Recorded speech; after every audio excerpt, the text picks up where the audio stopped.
저희는 이 노마서 강의를 매 주일마다 하는데요. 지금 오늘은 2장 1절에서 5절 차례입니다.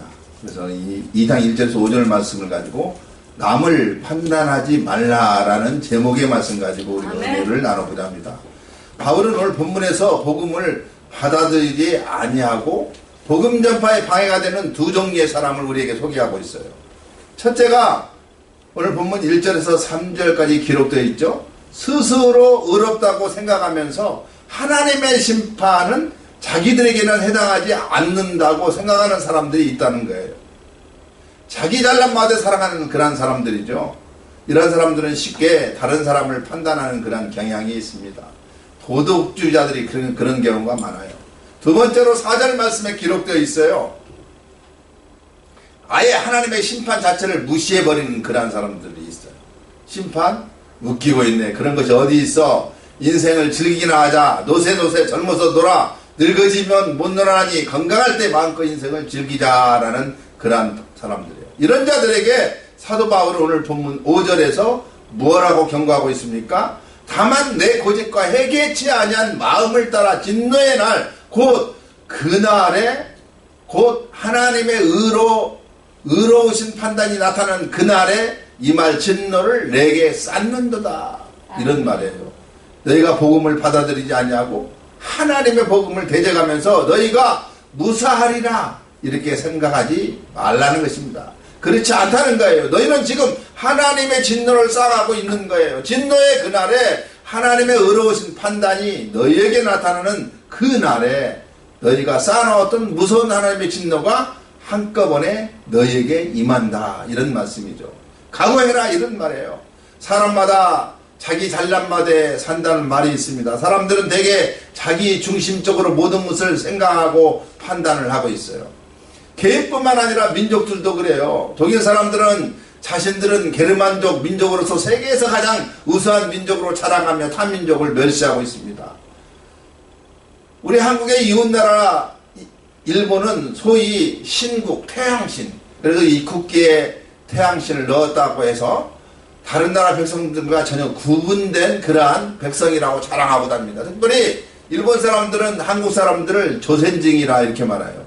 중국도 그렇습니다. 중국도 우리나라 민족에 자부심이 있어요. 중국도 우리나라 사람들을 별로 좋게 생각하지 않습니다. 자기 나라들을 대국이라고 중국은 그렇게 말하고 있습니다. 그러나 우리나라는 백의 민족, 한민족 이렇게 하면서 우리나라는 자부심을 갖고 살아갑니다. 일본은 외놈, 쪽발이 이렇게 말하잖아요. 또 중국 사람들은 우리가 떼놈이라 이렇게 말하기도 합니다. 흑인은 깜둥이라고 부르고 서양 사람들은 코쟁이라고 부르는 것이 우리 한국 사람들이 하는 얘기예요. 자신에 대한 평은 아주 부드럽게 하고 타인은 사정없이 깎아내리는 것이 사람들의 성품인 것입니다. 이러한 인간의 교만은 현재뿐만 아니라 옛날에도 마찬가지였어요. 바울 당시 세계적인 수도 로마에서는 스스로 1등국이라 자부하는 그런 로마인들과 지혜를 자랑하는 헬라인들과 또한 종교적 우월감에 사로잡혀 있는 유대인들이 섞여서 살고 있는 그러한 나라였어요.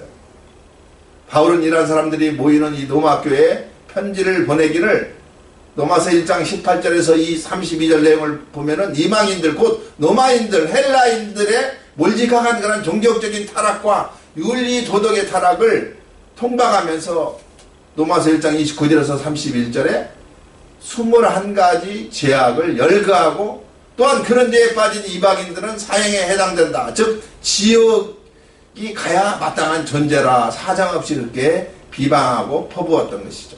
이것을 들은 유대인들은 속으로 그렇고 말고 이렇게 맞장구를 치면서 쾌재를 불렀습니다. 그러나 하나님의 사람 바울은 그 날카로운 말씀의 검을 이번에는 동적인 유대인들의 죄악을 낱낱이 파헤치면서 너희들이야말로 이 이방인들보다 더 악한 죄인으로서 지옥 가야 마땅할 자다 이렇게 난도질을 하고 있습니다.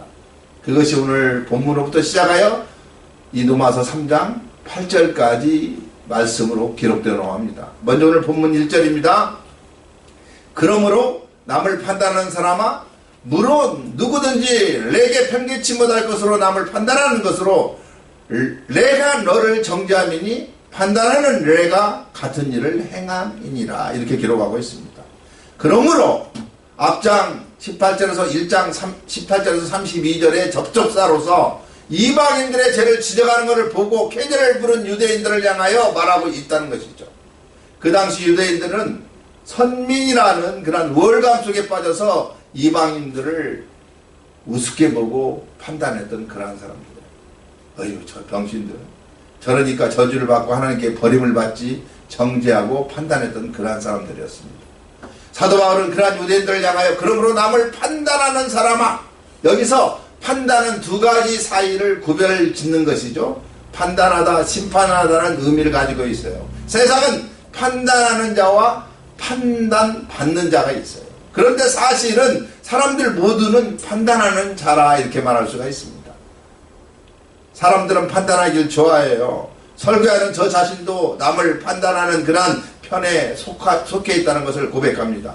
우리는 종종 지도자들을 판단하죠. 대통령이 어쩌고 저쩌고, 장관이 어쩌고 저쩌고, 또 남들을 판단하고 친구를, 이웃을, 교회를, 주의 종들을 판단하고 있어요. 그런데 주님은 마가복음 7장 1절에서 2절에게 비판을 받지 아니하거든 비판하지 말라. 너희의 비판하는 그 비판으로 너희가 비판을 받을 것이요, 너희의 헤아림으로는 그 헤아림으로서 너희가 헤아림을 받을 것이라. 이렇게 경고의 말씀을 저와 여러분에게 주고 있습니다. 요한복음 8장 3절에서 11절에 보면 서기관들과 바리새인들이 간음 중에 잡힌 여자를 끌고 와가지고 가운데에 세워놓고 예수님께 말합니다. 선생이요, 이 여자가 간음하다가 현장에서 잡혔나이다. 모세는 율법에 이러한 여자를 돌로 치라 명하였거니와 선생님은 어떻게 말하겠나이까. 그러자 예수님께서 몸을 굽히시가지고 손가락으로 땅에 글을 쓰시고 일어나서 말씀하시기를 너희 중에 죄가 없는 자가 먼저 돌로 치라고 이렇게 하시니까 거기에 있는 모든 사람들이 다 가버리고 오직 예수님과 그 가운데 서 있는 여자만 남았어요. 그때 예수께서 여자여 너를 고소하던 그들이 다 어디 있느냐 물으니 여자가 주여 없나이다 하고 말하자 예수께서 나도 너를 정죄하지 아니하느니 가서 다시는 죄를 범죄치 말라 하면서 이렇게 용서를 하는 사건이 있습니다. 주님은 정죄하기 좋아하고 판단하기를 좋아하는 사람들을 향하여 누가복음 6장 41절에서 42절에 어찌하여 형제의 눈 속에 있는 티는 보고 내 눈 속에 있는 들보는 깨닫지 못하느냐. 너는 내 눈 속에 있는 들보를 보지 못하면서 어찌하여 형제에게 말하기를 형제여 나로 내 눈 속에 있는 티를 빼게 하라 할 수 있느냐. 외식하는 자여 먼저 내 눈 속에 있는 들보를 빼라. 그 후에 내가 밝히 보고 형제의 눈 속에 있는 티를 빼리라. 이렇게 말씀하십니다.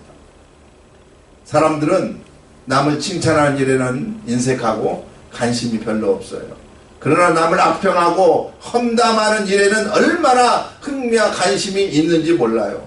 이것이 바로 인간의 타락한 성품의 특징이라 이렇게 학자들은 말하고 있습니다.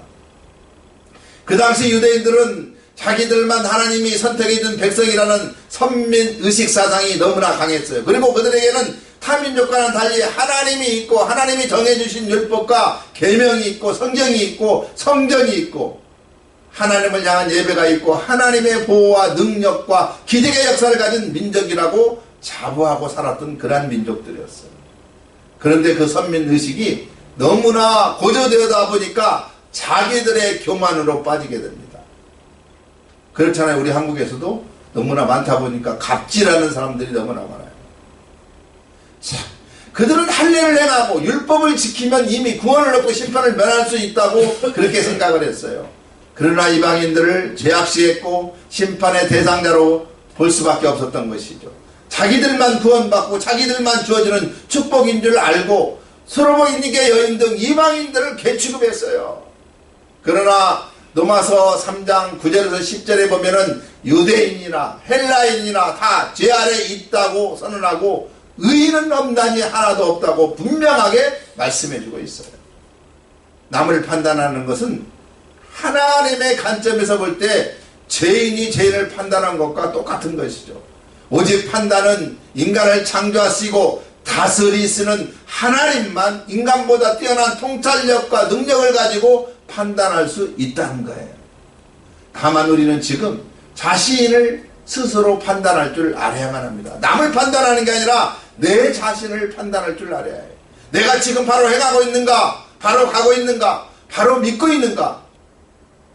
오늘 본문은 물론 누구든지 내게 핑계치 못할 것은 남을 판단하는 것으로 내가 너를 정죄함이니 판단하는 내가 같은 일을 행함이라고 우리에게 가르쳐주고 있습니다. 남을 판단한 우리가 스스로 양심에 비춰보면 판단한 자신 역시 같은 일을 행하고 있을 뿐이에요. 그런데 어떻게 남을 우리가 판단할 수 있겠습니까? 남이 잘못한 것을 보고 손가락질하는 사람도 결국 같은 일에 빠지고 마는 거죠. 나는 절대로 저 친구처럼 배신 안 해. 큰소리 쳤던 사람도 결국에는 그 죄에 빠져 허덕이는 것을 우리는 흔히 주위에서 볼 수가 있습니다. 그래서 남을 판단하는 그 판단으로 자기 자신을 스스로 판단해야 하고 정죄해야 하는 것이죠. 속담에 자식 기르는 사람이 남의 자식 말 못한다는 말이 있어요. 남의 자식 말 못하는 것을 보고 부모가 어떻게 교육시켰기 때문에 저 자식은 저 모양이야, 쌍놈 짓을 해, 못된 놈이야, 이렇게 정죄합니다. 그런데 이제 자기 자식을 키워보니까 마치 살얼음에 걸은 것과 똑같은 거예요. 정말로 자기 자식이지만 분명 마음대로 되는 것이 아니에요. 언제나 내 자식이 죄를 지을지 언제나 사고를 칠지 눈만 뜨면 자식 걱정일 수밖에 없는 것입니다. 자식 키우는 사람이 남의 자녀를 흉보고 난 후에 나중에서 자기 자식이 그런 일을 저질렀을 때가 되면은 자기 말로 자기 자식을 정죄하게 된 것과 똑같은 거예요. 그래서 주님은 비판을 받지 아니하거든 남을 비판하지 말라 이렇게 말씀해 주고 있습니다. 이제 우리 믿음의 사람들은 악으로 남을 비판하지 않기를 바랍니다. 다른 사람의 잘못을 보고 선의로 건면하는 것과 기도해 주는 것이 저와 여러분 우리 믿는 자의 도리라는 것을 아시기 바랍니다. 오늘 보면 2절 같이 보겠습니다.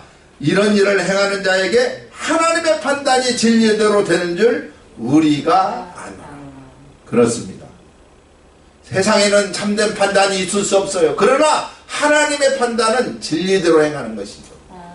법정의 판사는 죄를 판단할 때 헌법에 의하여 소신대로 판단해야만 합니다. 그런데 법까지 뇌물을 받고 눈 감아주는 그런 경우가 많아요. 특히 우리 한국 사회에 그렇지 않습니까?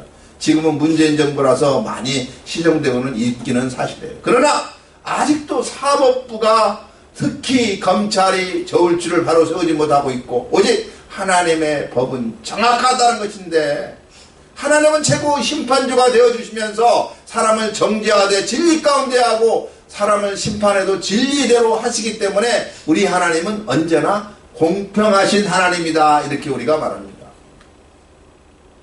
공정하신 하나님이에요.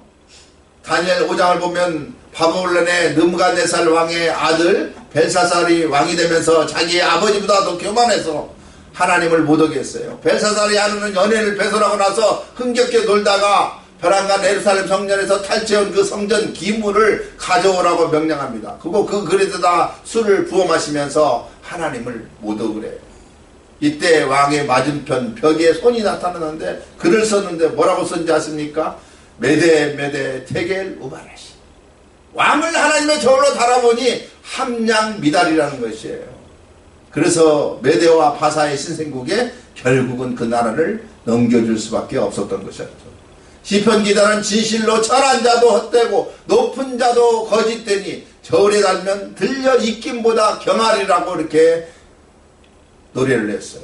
하나님의 진리의 심판대 저울에 달면 어떤 사람이든 인간은 누구를 막론하고 많이 배웠던 사람이든 못 배웠던 사람이든 잘난 사람이든 못난 사람이든 부한 사람이든 가난한 사람이든 누구를 막론하고 모든 인간은 익힘보다 가벼운 존재라고 우리 하나님은 말씀하고 있습니다. 하나님은 진리대로 판단하십니다. 진리는 곧 하나님의 말씀이에요. 야고보서 1장 23절에 하나님의 말씀의 도인 성경은 심령의 거울이라고 이렇게 표현하고 있어요. 아멘. 우리가 하나님의 말씀을 들을 때 말씀은 심령의 거울이 되는 것입니다. 그래서 그 거울로 자기 자신을 비칠 줄 알아야만 해요. 남을 비추는 게 아니에요. 사람들은 자꾸 남을 비추기를 좋아합니다. 자기 자신을 봐야 하는데 남을 봐요. 안목이가 저래서는 안 되는데, 성경에 저렇게 하면 안 되는데 그거 나오는데, 하나님의 말씀에 나를 비춰보고 나를 책망하고 판단하고 질책하는데 하나님의 말씀을 사용할 줄 알아야만 합니다. 특별히 단예에 쓴 목회자들이 하나님의 말씀을 빗대가지고 성도들을 치는 사람들이 너무나 많아요. 잘못된 거죠. 그래서 새롭게 결단하고 믿음으로 달려가게 될 줄 믿으시기 바랍니다. 남을 판단하면 그 사람도 십자가의 심판을 피할 수밖에 없어요. 마가복음 12장 37절에 내 말로 의롭다함을 받고 내 말로 정죄함을 받으리라 이렇게 말하고 있습니다.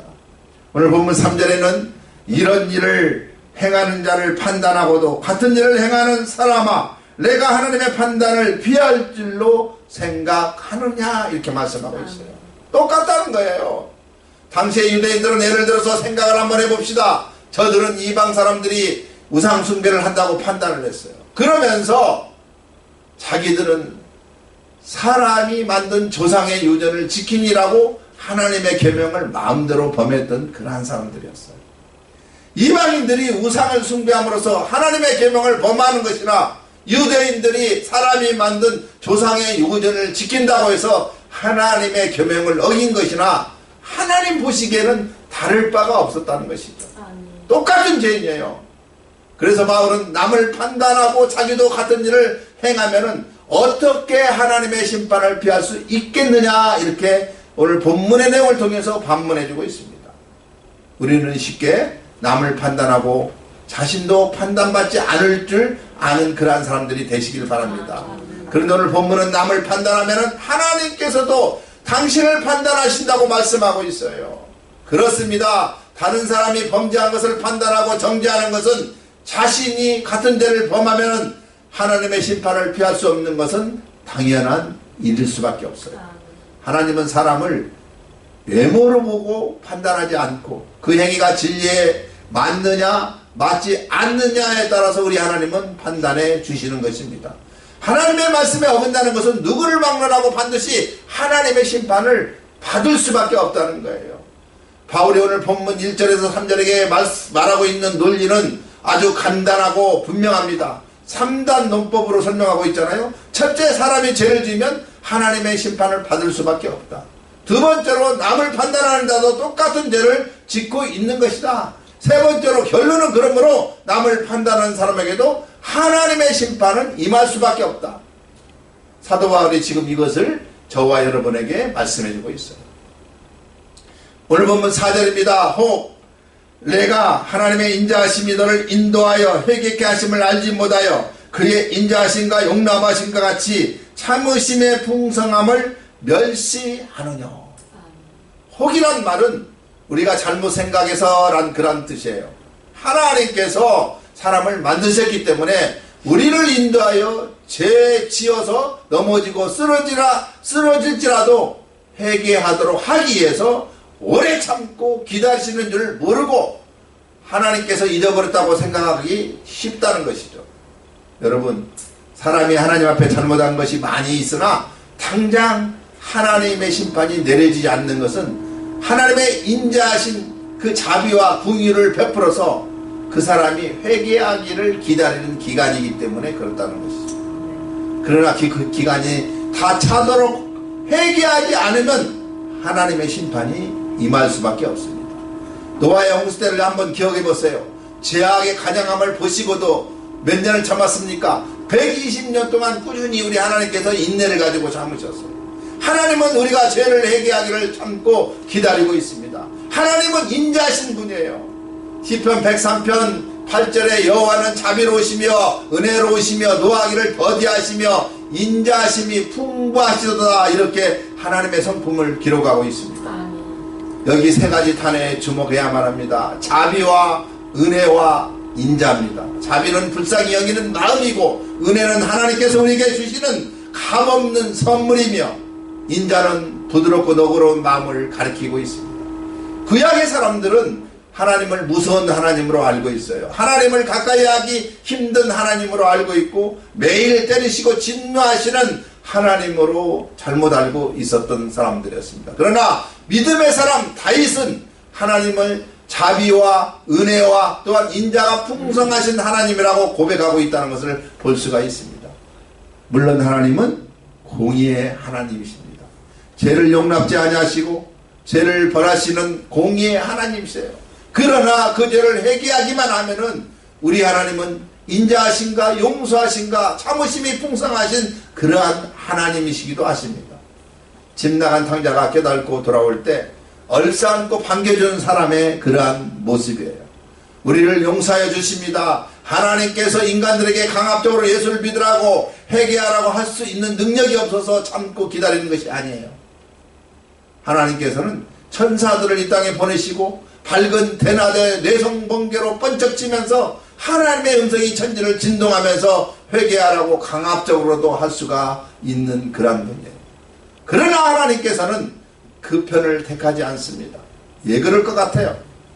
그런 회개는 진정한 회개가 될 수 없기 때문에 그렇습니다. 하나님은 마음의 중심을 보시는 분이에요. 오늘 본문 4절에 하나님의 속성 몇 가지를 설명하고 있습니다. 첫째, 하나님은 인자하시는 분이라는 것을 본문에 말씀하고 있어요. 인자란 말은 부드럽고 친절한 마음을 말하고 있습니다. 자비, 궁율, 친절을 말하고 있죠. 여러분, 하나님의 사랑은 죄인된 인간을 불쌍히 여기시는 그러한 공의하심에 있다는 것이죠.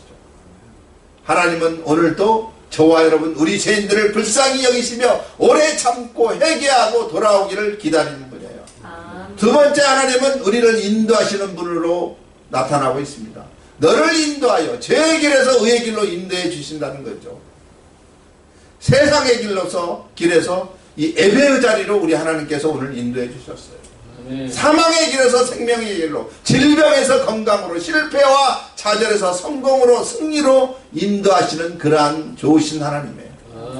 다윗은 10편 23편 2절과 3절에 그가 나를 푸른 초장으로 누이시며 실만한 물가로 인도하시는도다. 내 영혼을 소생시키시고 자기의 이름을 이하여 의의 길로 인도하시도다, 이렇게 말씀하셨습니다. 세 번째, 우리를 회개케 하시는 분이 우리 하나님이에요. 아홉 마리 양보다 길 잃은 한 마리를 기다리는 분이 우리 하나님이에요. 하나님은 우리 마음속에 회개영을 부어주어 회개할 수 있도록 역사하고 있습니다. 그러므로 하나님 회개영을 주옵소서 기도할 줄 알아야만 합니다. 네 번째는 모든 것에 풍성하신 하나님이라는 것을 알아야만 합니다. 그의 인자하신가 용납하신가 참으심의 풍성함, 한량없이 넓고 풍성하신 하나님의 사랑은 오늘도 저와 여러분 우리 죄인들을 용서하시고 세리와 죄인이라 할지라도 참으시고 기다리시는 하나님이신 거예요. 하나님은 사랑만 풍성한 것이 아니에요. 하나님의 축복도 풍성하게 주시고 있습니다. 너희를 넓게 펴라, 내가 채우리라.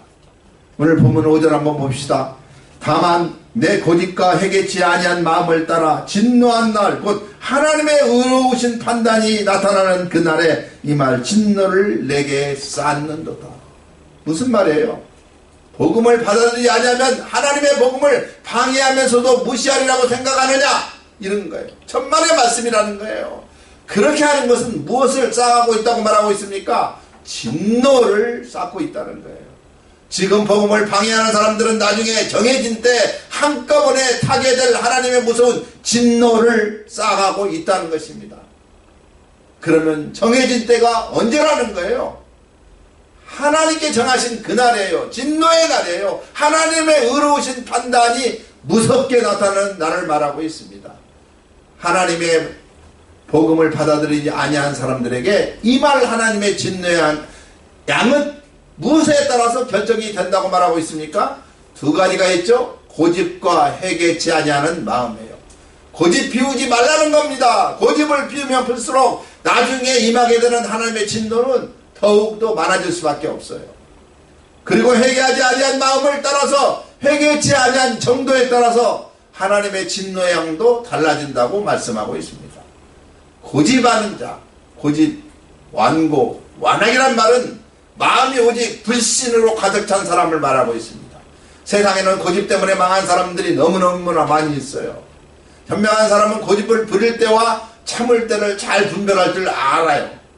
부모에게 고집 부려봤자 결국은 매만 봅니다. 마찬가지로 하나님께 고집부려봤자 심판다 앞에서 음부로 떨어질 수밖에 없다는 것이죠.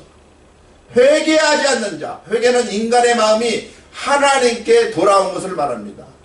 군대용어로 말하면 뒤로 돌아가는 것이에요. 지금까지 내가 하고 있던 이 고집스러운 죄와 사망의 길에서 180도 뒤로 돌이켜서 생명과 은혜를 주시는 하나님께 향하는 거예요. 현대인들도 하나님의 죄의 심판을 무시하면서 살아가는 사람들이 너무나 많이 있습니다. 괜히 겁진다고 이렇게 생각하는 사람이 있어요. 그러나 하나님의 최고의 심판은 지금도 다가오고 있다는 사실을 우리는 분명히 알아야만 합니다. 토마스 아킨버스는 지옥의 불의 연료는 죄밖에 없다. 육체를 따라 죄를 짓는 것은 지옥의 불의 연료를 더욱 많이 저축하는 것이라고 이렇게 말하고 있습니다.